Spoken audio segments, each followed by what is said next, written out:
Hey guys, what's going on? It's Ash here coming at you today in Clash Royale. How you guys doing? Today we are going to take a look at the very popular Pompeyo Spawner Xbow deck. We're going to start off this video by watching two of the replays used or from Pompeyo in the CCGS, starting out against Achin here, the winner of Latin America Fall CCGS, and then we'll give the deck a try ourselves in a grand challenge. It should be a lot of fun. This deck is incredibly fun and incredibly annoying to play against if you're the opponent going against it. So let's go ahead and start off here. Actually, I should also give a shout out to Chief Pat. You guys obviously know him. He previously played this deck as well and did pretty well with it as well. So it's like an effective deck that you can actually use in competitive play. It's been over a year since we've said that again about any deck with both of the spawner units in it, at least in competitive play, in grand challenges and in tournaments, versus just, you know, having fun messing around on ladder. Okay, so what we're gonna do is start out, just kind of watch how Pompeyo plays this deck. By the way, look at all the confetti. Are you kidding me? Pompeyo, known as one of the players who has the most live viewers, and this is insane. Approaching the 120 live spectators kind of reminds me of the good old days in the 15K tournaments, how, you know, there was always like 200 plus viewers. I miss those days, guys. I really do. I hope they bring back tournaments and make tournaments great again in not this coming update, but the update after that, which hopefully should still be in 2017, but we'll see.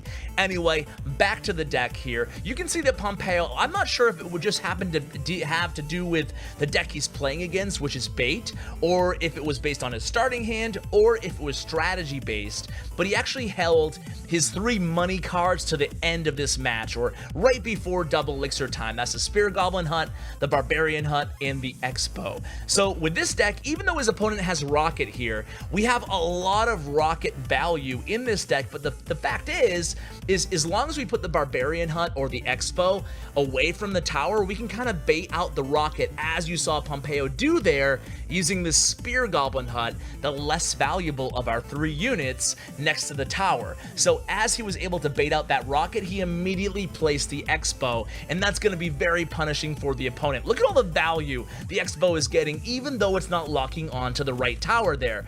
Meanwhile, he has a pretty decent elixir advantage at this point. He gets a lock-in very late, but now we just kind of rinse and repeat. By the way, 170 viewers here, guys. First of all, apologies. My voice is kind of shot. I was in Finland. I just got home this morning, and anytime that I have to do speaking formally for a long period of time, I lose my voice. It's awful, but it's reality for me. Anyway, you can see here, he's just going to go ahead and place a Bandit there to protect that Barbarian Hut, but he does lose a lot of HP off that Hut to that Goblin Barrel. He's just going to simply cycle the Ice Wizard in the back here. We'll talk about substitutions, by the way. It does have 4 legendaries, this deck: Ice Wiz, Bandit, E-Wiz, Log. Before we hop into the live battles ourselves, we'll go ahead and talk about the best cards to substitute for those legendaries if you guys just want to try this out, maybe in your free-to-play, or you don't have all the legendary cards in the deck. So he does something smart here for the first time. He applies pressure to the opposite lane, forcing the opponent to try to, you know, use some of their elixir to stop defending this onslaught of troops in the right and have to kind of reallocate to the left. He does make contact with that left tower, and this deck is totally so annoying, guys, as I said, to play against. But the best thing about it is it grinds out your opponents, and oftentimes you'll go late into matches just like this, but you'll be able to go ahead and just fireball cycle out your opponent while you play defense, or kind of clog up the lanes and prevent them from getting anything going offensively with your spawners. So you can see he actually got that left tower down to 454 with that fireball there, or excuse me, the Bandit there, then use the fireball on the right tower, gets it into log distance, and boom, there goes the tower. I'm not gonna say dynamite on that right tower there. So let's hop into the other match that he used against Victor, and again, Pompeyo's only used this deck twice. Both times he won with it. So let's talk about substitutions here. So for Bandit, you can go with Battle Ram if you want that offensive capability. You can even go with Hog Rider, or you can go a little bit cheaper and a little bit more defensively oriented with the Knight. For Ice Wiz and E-Wiz, well, they're a little bit more tricky. They're really strong defensively, and that's part of what makes this deck a real pain in the butt to deal with, because you have to, it's difficult enough to get by the spawners, and then when you add that whole layer of those two of the stronger ranged air targeting defensive cards, the E-Wiz and the Ice-Wiz to the deck, man, it's just great synergy. But what you can do is you can sub in either Archers or Musketeer for either of those units. It's not going to be as effective. Even if you want to get crazy, you can sub in the Flying Machine if you have it yet. I don't have it because I was traveling and busy in Finland. But if you have it, you want to get crazy, go ahead and try that out in one of those positions. If you don't have Log, of course, just sub in Zap. So here we go again in this match. We're going to watch and pay attention to the methods that Pompeyo uses so we can try to emulate them ourselves. So Spear Goblin Hut in the center seems to be one of his go-tos. You know, it's kind of one of the cheaper plays you can make in this deck, other than just going ahead and playing the Bandit at the bridge, or the Ice Wizard in back of the King Tower, or the E-Wiz in defensively, and then mount a counter attack. So we have the Spear Goblin, we have the Goblin Hut, and then we have the Barbarian Hut way in the back on the opposite side that he's already attacked, already done damage to. So here comes a P.E.K.K.A down the lane. We are going to get a decent amount of chip damage by this one Spear Goblin because those Barbarians are tanking for him. And again, this deck actually does a pretty good job just getting a little bit of defensive chip damage here and there, because the opponent, you know, they have to decide where to allocate their counters. So the Hog does connect for a few hits on that right tower. Meanwhile, we're still dealing with the P.E.K.K.A here, but the Barbarian, the Ice Wizard, and the Bandit are going to be able to take him out, and boom, there goes the Xbow. Of course, his opponent is sitting at full elixir, so he's going to try to block things with this P.E.K.K.A there. So even though the P.E.K.K.A is coming down the lane, what he's going to try to do here is just push things back, get a little bit of damage with that Log, and prevent the P.E.K.K.A from hitting the Xbow. He does a good job sacrificing that Bandit, and then the Bandit still gets the charge on the tower. Are you kidding me? That's unfair. And the Xbow, meanwhile, does lock onto the tower, forcing the opponent to use the Zap spell. Victor, unfortunately, going down here with 10 seconds left. All it's going to take is a Log for Pompeyo, and he gets the job done there. So Pompeyo, man, this is a fun deck, guys. I mean, like I said, it's fun to play, not fun to play against. It's annoying, just like spawners were back in the day. But anyway, let's come back on my own account and play this deck for ourselves. Alright guys, so here we are. We're going to go ahead and give this our best shot here in a Grand Challenge. Granted, we're at the beginning of the Grand Challenge, so yeah, hopefully we do alright with it. I don't know, knock on wood. I did play it on ladder a little bit, but both of my spawner units and my Xbow are all under-leveled because it's 3 cards that I don't normally play here. So what we're going to do in this match is just start out with the Barbarian Hut here. I don't really want to play...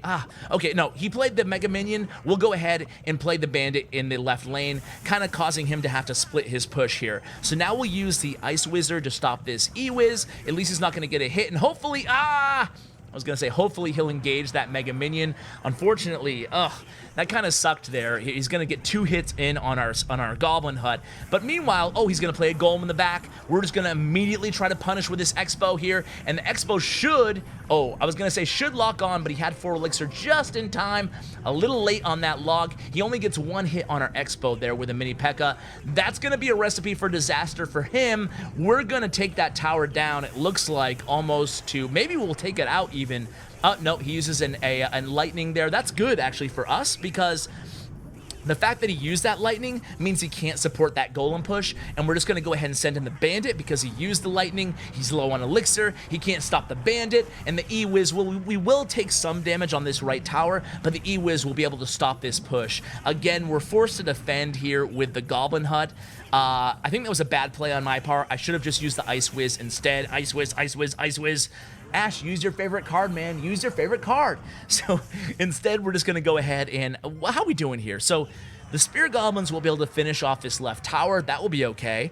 And then we'll use a... let's see what he does here. If he plays a Golem... no, okay. Let's play the Barbarian Hut, and then we'll just see what happens.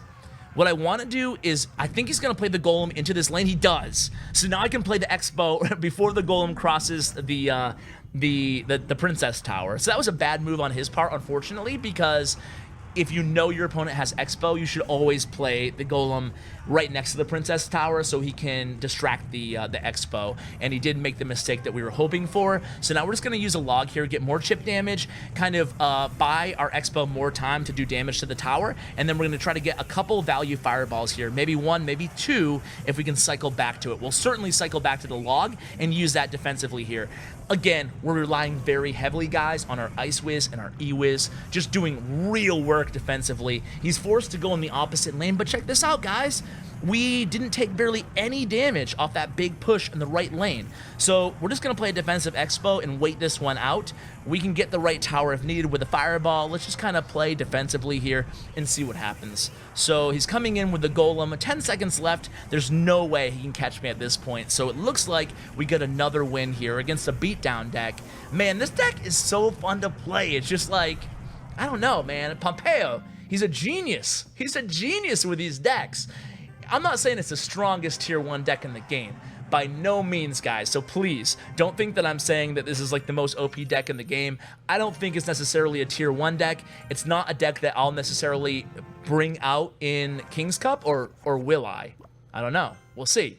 But it can definitely throw your opponent off guard. There's no doubt about that. So let's see what deck we're going up against in this second match here. So let's play Barbarian Hut. See what my opponent does. He starts out with an Ice Golem. He could really be playing anything at this point. With the Ice Spirit, maybe he's playing a Hog deck, I would say. Oh, there it is. So we're just going to stop the Hog here. He does get one hit, and we give him some pretty decent fireball value, but we might try to sneak a Bandit here, as long as the Ice Vortex from this Ice Golem doesn't kill the E-Wiz. So here comes Bandit. Is she going to make it? Oh my god, they're neck and neck. Oh, look at that, guys. We kind of lucked out there, let's be honest. You guys should go back and watch that. I think that the Bandit was actually behind the E-Wiz, but we just lucked out. So the opponent says well played there. We're going to let the Musketeer lock on the tower to kind of save the HP of the Goblin Hut here. Maybe that was a bad move in retrospect. I don't know. We'll see. So at this point, I think I just want to play the Barbarian Hut behind this left tower here. Because if he plays a Hog Rider... no, let's Xbow it. Let's Xbow it, guys. Let's just go all out here because he played the Musketeer behind the tower. We can Fireball here, be a little bit aggressive, and then, all right, then just play a log. Stop this Ice Spirit and kill the Musketeer. So I think we probably could have done better there, but I knew I had my Goblin Hut kind of in reserve to distract the Hog Rider afterwards. We were still able to get a decent amount of damage to that left tower, but I think I probably misplayed there. Maybe I should have played Barbarian Hut instead. However, we will play Barbarian Hut now, or will we not? I keep changing my mind here. I feel like there's always so many options, especially when you bring the Huts into the mix. Instead, we'll just play the Ice Wiz. Now, the cool thing about playing the Ice Wiz, just like we saw right there, the Ice Wiz or even the E-Wiz, is sometimes we can bait out the opponent's spells. And spells in this deck actually do a good job. He used the Inferno Tower against my Bandit, trying to hit the opposite lane here, and we like that. That's a 5-for-3 trade. We'll take that all day, every day. So here comes Xbow time, and we'll go ahead and Fireball again, the Musketeer, and then we'll log afterwards here. So we don't even need to log, excuse me. So here comes Hog Rider. You know, we're not getting a lock-in on this this Xbow, but it doesn't really matter. We're getting fireballs, and he's not touching my tower. So he uses Inferno way back there. It's okay, I guess.